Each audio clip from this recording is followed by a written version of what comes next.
Subscribe કરો એ high news India ચેનલને, પછી યુટ્યુબ એપ પર બેલ આઇકોનનું બટન દબાવો અને નિહાળો એ હાઈ ન્યૂઝ ઇન્ડિયા ચેનલ.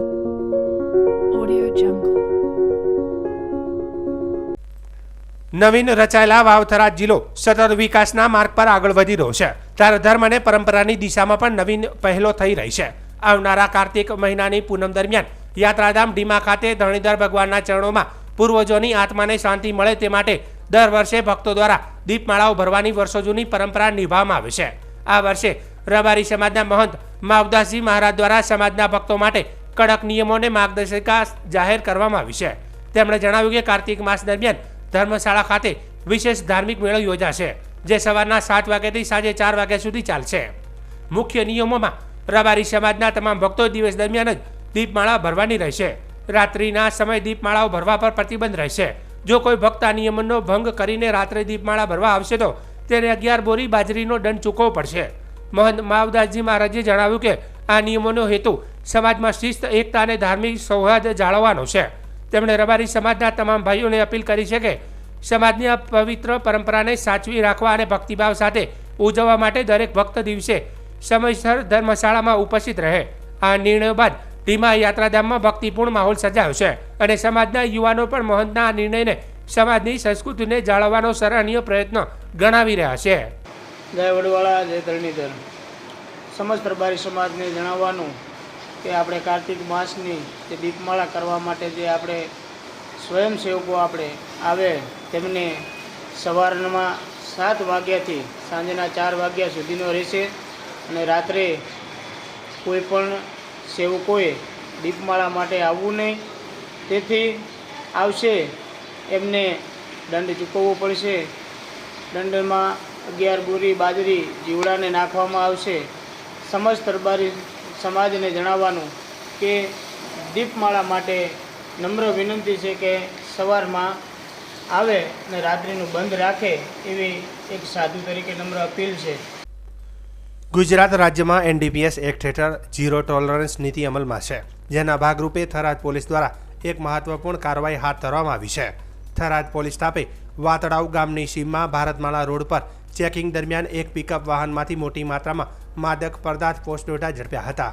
મળતી માહિતી મુજબ પોલીસ ઇન્સ્પેક્ટર AT પટેલના માર્ગદર્શન હેઠળ થરાદ પોલીસ સ્ટાફે સાચોર તરફથી આવતા પિકઅપ ડાલા નંબર GJ12 CT 1725ને રોકી તપાસ હાથ ધરી હતી. તપાસ દરમિયાન ગાડીના પાછળના ભાગમાં બનાવેલા ગુપ્ત ખાનામાંથી 39 કિલો 750 ગ્રામ પોસ્ટડોડા અંદાજે 1,19,250 કિંમતના મળી આવ્યા હતા. સાથે જ મોબાઈલ ફોન ₹5,000 અને પિકઅપ વાહન ₹1 લાખ મળી કુલ 2,24,250નો મુદ્દામાલ જપ્ત કરવામાં આવ્યો છે. ઝડપાયેલ ઈસમ વિરુદ્ધ NDPS એક્ટ હેઠળ કાયદેસરની કાર્યવાહી હાથ ધરવામાં આવી છે. આ કાર્યવાહી ગુજરાતના ગૃહમંત્રીની સૂચના અને રાજ્યના પોલીસ મહાનિરીક્ષક ચિરાગ કોરડિયા તથા વાવથરા જિલ્લાના પોલીસ અધિક્ષક ચિંતન તેરૈયાના માર્ગદર્શન હેઠળ કરવામાં આવી હતી. વિભાગીય પોલીસ અધિક્ષક SM વાળોતરિયા થરાદ વિભાગના માર્ગદર્શન હેઠળ પોલીસ સ્ટાફે સરહદી વિસ્તારમાં સઘન ચેકિંગ અભિયાન ચલાવ્યું હતું. થરાદ પોલીસ દ્વારા નાગરિકોને અપીલ કરવામાં આવી છે કે જો કોઈ વ્યક્તિ NDPS સંબંધિત પ્રવૃત્તિઓમાં સંકળાયેલો હોય, જેમ કે વેચાણ, હેરાફેરી કે વાવેતર, તો તેની માહિતી તરત જ થરાદ પોલીસ સ્ટેશનના પોલીસ ઇન્સ્પેક્ટર AT પટેલને આપી બાતમીદારનું નામ ગુપ્ત રાખવામાં આવશે અને માહિતી આપનારને સરકારની યોજના મુજબ ઇનામ પણ આપવામાં આવશે તેમ જણાવાયું છે. અમારા વાવ થરાદ જિલ્લાના પોલીસ અધિક્ષક સાહેબ શ્રી ચિંતન તરૈયા સાહેબ અને અમારા સરહદી રેન્જના IGP શ્રી ચિરાગ કોરડિયા સાહેબની સ્પષ્ટ સૂચના છે અને સ્પષ્ટ આદેશ છે કે ડ્રગ્સની બાબતમાં ઝીરો ટોલરન્સની નીતિ અપનાવવાની છે. આ અમારી વાવ થરાદ જિલ્લાના પોલીસની ઝીરો ટોલરન્સની નીતિના આધારે અમે અમારા તમામ ચેકપોસ્ટ ઉપર સઘન ચેકિંગ કરી રહ્યા છીએ. આ ચેકિંગ દરમિયાન આજરોજ અમને વાતડાઉ ચેકપોસ્ટ જે અમારી ભારતમાળા રોડ ઉપર આવેલ છે, ત્યાં અમને વાહન ચેકિંગમાં હતા તે દરમિયાન એક પિકઅપ ડાલું જે રાપરનો વતની છે આરોપી, એનું આવતા એણે ચોરખાનું બનાવેલું હતું. એક ખાનામાં તપાસ કરતાં અમે એની પાસેથી 39 કિલો 750 ગ્રામ જે ડોડા કહેવાય છે, પોસ્ટ ડોડા, એનો જથ્થો મળી આવ્યો છે. આ જથ્થો જે સરકારી નિયમો અનુસાર 1,19,250 રૂપિયાનો થાય છે. તેની પાસેથી મોબાઈલ પણ પોલીસે કબજે લઈ લીધેલ છે અને પિકઅપ ડાલાની કિંમત 1 લાખ ગણી કુલ 2,24,250નો અમે મુદ્દામાલ કબજે કરેલ છે. અને આરોપીનું નામ કાનાજી વજાજી ઝાલા રહેવાસી રાપરનો છે. તેના વિરુદ્ધ આજે અમે રિમાન્ડની પણ માંગણી કરવાના છીએ. આ જથ્થો કેવી રીતે લઈ આવ્યો, કોને સોંપવાના હતા, વેચવાનો હતો, એ દિશામાં પણ પોલીસ તપાસ કરી રહી છે. પણ ઇન શોર્ટ અમે જે ડ્રગ્સ પ્રત્યેની અમારી વાવથરા જિલ્લાની જે ઝીરો ટોલરન્સની નીતિ છે, આ નીતિના ભાગરૂપે અમે સઘન અત્યારે વાહન ચેકિંગ કરી રહ્યા છીએ અને કોઈ પણ પ્રકારના આવા માદક પદાર્થો NDPSને લગત જે ડ્રગ્સ છે એ આપણા ગુજરાત રાજ્યની હદમાં ન પ્રવેશે તેના માટેની સખત અત્યારે વાહન ચેકિંગ થઈ રહ્યું છે. એનો તપાસ થઈ રહી છે. અમારા જે રાપર પોલીસ સ્ટેશન છે એ વિસ્તાર અને અમારા ગુજકોપમાં જે અમે તપાસ કરી રહ્યા છીએ, આરોપીનો ગુનાહિત ઇતિહાસ હશે તો એની ઉપર વધારે મતલબ કાયદાકીય સકંજો કસવામાં આવશે. આની સાથે એ જ તપાસ થઈ રહી છે. આની સાથે જેટલા ઈસમો સંકળાયેલા હશે એની વિરુદ્ધ પણ કાયદેસર પગલાં લેવા. ઝાલામાં એક જ જણ હતો અને જે અમે પકડી લીધેલ છે. વાવથરા તાલુકાના ગ્રામ્ય વિસ્તારોમાં રોડની હાલત બગડતા સ્થાનિક લોકો મુશ્કેલીમાં મુકાયા છે. લોધરાણીથી નાળોદર વચ્ચેનો મુખ્ય ડામર રોડ તેમજ રાજણાથી કસ્ટમ જોડતો માર્ગ હાલ ગંભીર રીતે ખાડાઓથી ભરાઈ ગયો છે, જેના કારણે વાહન ચાલકોને રોજબરોજની મુસાફરીમાં ભારે અડચણો ઊભી થઈ રહી છે. સ્થાનિક સ્તરે લોકોમાં અકસ્માતની ભીતિ પણ વધી રહી છે. ખાસ કરીને રાત્રિના સમયે વાહનો ફસાઈ જવાના અને અકસ્માત સર્જાવાની શક્યતા વધી ગઈ છે. આ બાબતે રાછેણા ગ્રામ પંચાયતના સરપંચ કિરણસિંહ રાજપૂતે નાયબ કાર્યપાલ ઇજનેર થરાદ વિભાગ તેમજ માર્ગ અને મકાન પેટા વિભાગને લેખિત રજૂઆત કરી રજૂઆતમાં જણાવ્યું છે કે રોડની બાજુમાં ઊંડા ખાડા બન્યા છે, જેના કારણે લોકો હેરાન પરેશાન થઈ રહ્યા છે. તાત્કાલિક પુરાણ અને રિપેરની કામગીરી હાથ ધરવામાં આવે જેથી અકસ્માતની શક્યતા ટળે. આ રજૂઆત બાદ સંબંધિત વિભાગ દ્વારા તપાસ શરૂ કરવામાં આવશે તેવી આશા છે અને વાવ-થરાદ વિસ્તારના લોકો હવે રોડ રિપેરની રાહ જોઈ રહ્યા છે. બનાસકાંઠા જિલ્લાના વાવ-થરાદ અને દિયોદર પંથકમાં કમોસમી વરસાદ વરસતા ખેતીવાડી વિસ્તારમાં ચિંતાનો માહોલ સર્જાયો છે. હવામાન વિભાગની આગાહી મુજબ જિલ્લામાં છૂટાછવાયા વરસાદના સંકેતો આપવામાં આવ્યા હતા, પરંતુ અચાનક થયેલા વરસાદથી ખેડૂતોના પાકને નુકસાન થવાની ભીતિ વ્યક્ત થઈ રહી છે. દિયોદર, કોટડા, જાડા, ખાડોદર, સોની અને વાતમ જેવા વિસ્તારોમાં ગઈ રાતથી અનિયમિત વરસાદ પડ્યો છે. વરસાદના કારણે એરંડા, મગફળી અને શાકભાજી જેવા પાકોને નુકસાન પહોંચવાની શક્યતા વધી ગઈ છે. સ્થાનિક ખેડૂતોના જણાવ્યા મુજબ પાક હવે કાપણીની તબક્કે છે અને આવો વરસાદ થતાં પાક ભીનો રહી જતા ગુણવત્તામાં ઘટાડો થતાં ઉપજમાં નુકસાન થવાની આશંકા છે. દિયોદર વિસ્તારના એક ખેડૂતોએ જણાવ્યું કે અચાનક માવઠા જેવી પરિસ્થિતિ સર્જાતા પાક બગડી જવાની ચિંતા છે. હવે સૂર્યપ્રકાશ ન મળે તો નુકસાન ટાળવું મુશ્કેલ છે. હાલમાં હવામાન વિભાગ દ્વારા આગામી 24 કલાક માટે પણ હળવા વરસાદની શક્યતા દર્શાવવામાં આવી છે. ખેડૂતો હવે આકાશ તરફ ચિંતાભરી નજરે જોઈ રહ્યા છે અને આશા રાખી રહ્યા છે કે વરસાદ હવે અટકે અને પાક બચી શકે. નુકસાન તો ઘણું બધું થયું છે. નથી કપા લેવા દીધો, પછી ઢોરાને ઘાસચારો બગડી ગયો છે અને બીજું મગફળી પડી છે, હજી રૂવાણા વગર બાકી પડ્યું છે. બધું નુકસાન જ છે આમ કહેવા જો તો. ટોટલ કોઈ ભાડ્યું નથી વરાળું સિઝનમાં અને હજુ શિયાળો વાવા દે એમ લાગતો નથી. માવઠાનું એટલું નુકસાન છે. અમારે હવે શું કરવાના માટે માવઠું ખૂબ નડી ગયું છે. હા, એ તો અમારે માથે જ છે ને. બધું એમને એમ ગયું. બિયારણ, ખેતર, પછી આ ડીઝલ, પેટ્રોલ ડીઝલ છે, મગફળીનું બિયારણ હતું લાયેલું મોઘા ભાવનું, એ બધું ફેલ ગયું. પછી રૂનું બિયારણ ગયું ફેલ અને એમને અમે ખેતીમાં બગાડ થઈ ગયું. તો શેના માટે ને ખેતી ઉપર હતું, બીજું તો કોઈ છે નહીં. કોઈ હવે શું કરીએ એમ, કોઈ પશુ હાર તો છે નહીં.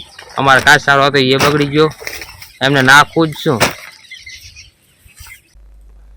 વાવ-થરાદ જિલ્લામાં ગઈ રાત્રે બુટલેગરો સામે મોટા પાયે કાર્યવાહી બાદ હવે પોલીસ વિભાગમાં હલચાલ મચી ગઈ છે. વિશ્વસનીય સૂત્રો અનુસાર વાવ-થરાદ જિલ્લાના નવા એસપી ચિંતન તેરૈયા દ્વારા પોલીસ અધિકારીઓ અને કર્મચારીઓ બુટલેગરો સાથે સંભવિત સાંઠગાંઠના આક્ષેપોને લઈને એક મેસેજ વાયરલ કરવામાં આવ્યો હતો. જેમાં વાયરલ મેસેજ મુજબ એસપીએ કેટલીક શંકાસ્પદ પોલીસ ટુકડીઓ અને કર્મચારીઓના મોબાઈલ ફોન ચેક કરવાના આદેશ આપ્યા છે. વધુમાં કેટલાક પોલીસ કર્મીઓ બુટલેગરો સાથે વોટ્સએપ દ્વારા સતત સંપર્કમાં હતા એવી શંકાને ધ્યાનમાં રાખીને વોટ્સએપ ચેટ્સ અને કોલ ડિટેલ્સ ચેક કરવાની પણ કાર્યવાહી હાથ ધરાઈ છે. અધિકારીઓના કહેવા મુજબ જો તપાસ દરમિયાન કોઈ પોલીસકર્મી બુટલેગરો સાથેની ગેરકાયદેસર સાંઠગાંઠમાં સંડોવાયેલો સાબિત થશે તો તેની સામે સસ્પેન્શન સહિતની કડક કાર્યવાહી થવાની શક્યતા છે।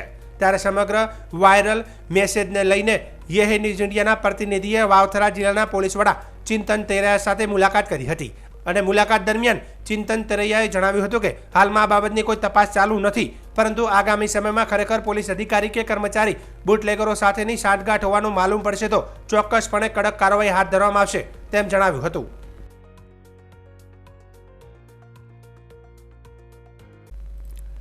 અમદાવાદ શહેરની સાયબર ક્રાઇમ બ્રાન્ચે નોકરી અપાવવાના બહાને છેતરપિંડી કરનાર એક ઠગ ઝારખંડમાંથી ઝડપી પાડ્યો છે। આ આરોપી છેલ્લા કેટલાક મહિનાઓથી વિવિધ રાજ્યોમાં લોકો સાથે છેતરપિંડી કરી રહ્યો હતો। આ અંગે વધુ માહિતી આપતા સાયબર ક્રાઇમના એસપી હાર્દિક માકડિયાએ પત્રકાર પરિષદમાં જણાવ્યું હતું કે આરોપી સરકારી વિભાગો જેમ કે ઇન્કમટેક્સ, સરકારી કચેરીઓ વગેરેમાં નોકરી અપાવવાની લાલચ આપી લોકો પાસેથી મોટી રકમ ઉઘરાવતો હતો। વિસ્તૃત તપાસ દરમિયાન જાણવા મળ્યું હતું કે આરોપીઓએ એક વ્યક્તિને સરકારી નોકરી અપાવવાના બહાને કુલ 9,20,000 રૂપિયા ઓનલાઈન ટ્રાન્સફર કરાવ્યા હતા। આરોપી લોકોએ વિશ્વાસ મેળવે તે માટે નકલી આઈડેન્ટિટી કાર્ડ, ફોર્મ્સ અને ઓફિશિયલ દેખાતી ઈમેલ્સનો પણ ઉપયોગ કરતો હતો। સાયબર ક્રાઇમ ટીમે ટેકનિકલ તપાસના આધારે આરોપીને ઝારખંડ રાજ્યમાંથી પકડી પાડ્યો અને તેની પાસેથી બેંક પાસબુકો, મોબાઈલ ફોન, સિમ કાર્ડ તેમજ નકલી આઈડેન્ટિટી કાર્ડ્સ પણ મળી આવ્યા છે। એસપી હાર્દિક માકડિયાએ જણાવ્યું કે સાયબર ક્રાઇમ વિભાગ લોકોમાં જાગૃતિ લાવવા સતત અભિયાન ચલાવી રહ્યું છે। નોકરી, લોન, ઇન્વેસ્ટમેન્ટના નામે મળતી લાલચોમાં ન ફસાઈ શંકાસ્પદ લિંક અથવા વ્યક્તિ સાથે વ્યક્તિગત માહિતી ક્યારેય શેર ન કરવી।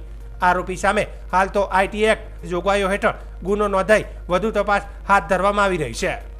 મહિલા ફરિયાદી છે પોતે સરકારી નોકરીની જોબ માટે પ્રિપેરેશન કરતા હતા અને એમનું એજ્યુકેશન, ક્વોલિફિકેશન આ બધા એમના ડોક્યુમેન્ટ્સ મેળવી અને એક ફોર્મ આપવામાં આવ્યું હતું ફિલઅપ કરવા માટે ઇન્કમટેક્સની જોબ માટે। ફરિયાદી તથા આવા બીજા બી લોકો જે સરકારી નોકરીની તલાશમાં હતા એમને એક ટ્રેનિંગ આપવામાં આવે છે। પછી એમને એવું કહેવામાં આવે છે કે ટ્રેનિંગના અંતે કે આપનું સિલેક્શન થઈ ગયું છે, હવે પ્રોસેસિંગ ફી માટે આપણે 12 લાખ રૂપિયા આપવા પડશે। ફરિયાદીએ જ્યારે જણાવ્યું કે એટલા પૈસા એમની પાસે ન હોય, તેમની પાસે 6 લાખ રૂપિયા લેવામાં આવ્યા હતા। આવું રીતના કટકે કરીને ફરિયાદીને પાસેથી 9,20,000 રૂપિયા લેવામાં આવ્યા હતા। અમુક ટાઈમ પછી આ લોકો એમના ફોન ઉપાડવાનું બંધ કરી દીધું એટલે ફરિયાદીને જાણ થઈ કે એમની સાથે ફ્રોડ થયો છે। તે બાબતની ફરિયાદ અમદાવાદ સાયબર ક્રાઇમ ખાતે લેવામાં આવી હતી।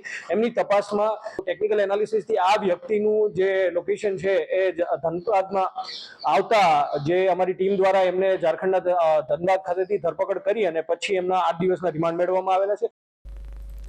હવામાન વિભાગ દ્વારા આગામી 5 દિવસ ભારેથી અતિ ભારે વરસાદની આગાહી કરવામાં આવી છે।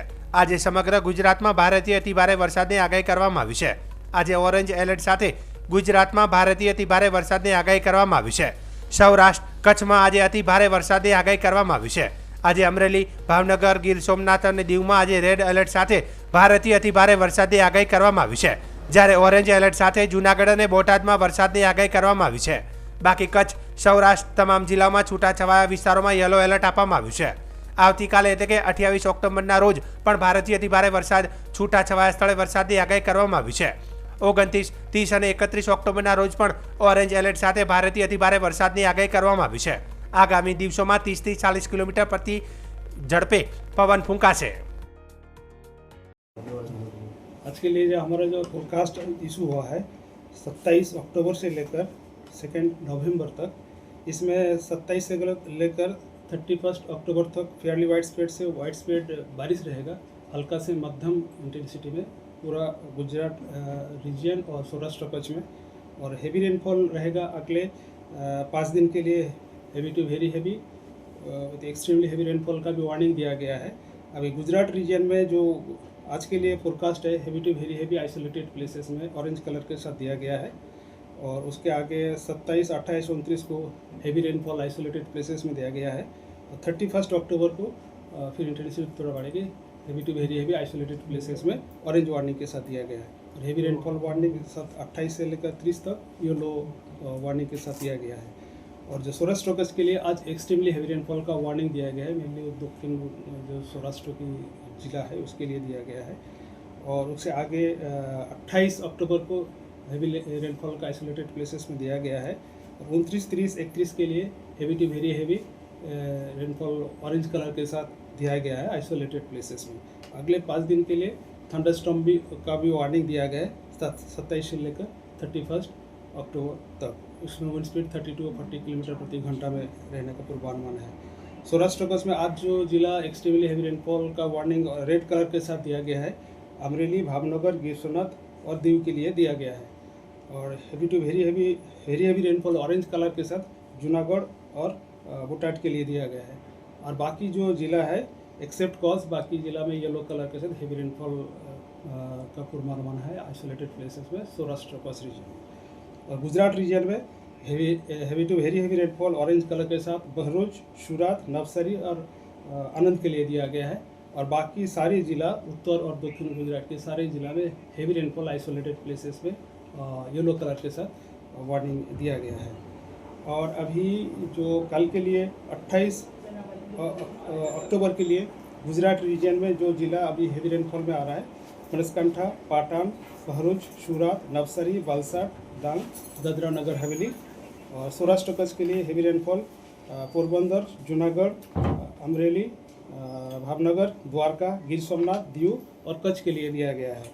अभी जो सिस्टम अभी सक्रिय है, डिप्रेशन अभी पूर्व मध्य अरब सागर के ऊपर परसिस्ट कर रहा है। इसका जो मूवमेंट है उत्तर उत्तर पूर्व दिशा में है।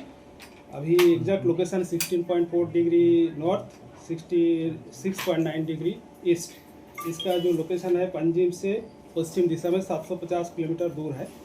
It is likely to move nearly उत्तर उत्तर पश्चिम दिशा में अगले 48 घंटे में। और एक ट्रफ लाइन अभी पास कर रहा है, जो हमारा डिप्रेशन है इसके साथ जो एसोसिएट पर साइक्लोनिक सर्कुलेशन है, वहाँ से पश्चिम मध्य प्रदेश तक एक ट्रफ लाइन अक्रॉस उत्तर पूर्व अरब सागर होते हुए दक्षिण गुजरात होते हुए 1.5 बिटवीन 1.5 एंड 3.1 किलोमीटर अब मीन सी लेवल के ऊपर ये परसिस्ट कर रहा है ट्रफ लाइन। एक WD परसिस्ट अभी पास कर रहा है along 70 degree east and 30 degree north. इसी के कारण आज ये फोरकास्ट दिया गया है गुजरात स्टेट का पूरा बारिश का पूर्वानुमान। मछुआरों भाई के लिए अभी मछुआरी भाई के लिए जो अगले 5 दिन के लिए पूर्वानुमान है, इसमें स्क्वाली वेदर के साथ 40 to 50 kilometre gusting to 60 kilometre प्रति घंटा रहेगा। इसमें मछुआरी भाई को गुजरात का जो off and along Gujarat coast के लिए जाने के समुद्र जाने के लिए मना है। और जो पोर्ट वार्निंग दिया गया है LCS 3 होस्ट किया गया है। और कोस्टल के लिए अभी जो पवन का दिशा है उत्तर पूर्व से पूर्व दिशा से पवन का दिशा है नॉर्थ गुजरात तटीय क्षेत्र में। और स्पीड जो रहेगा 25 to 30 knot, gusting to 35 knot. और दक्षिण गुजरात की जो तटीय क्षेत्र है पवन का दिशा है पूर्व से दक्षिण पूर्व दिशा से, और जो पवन का स्पीड रहेगा 25 to 30 knot, gusting to 35 knot. और सी का condition very rough to high रहने का पूर्वानुमान है।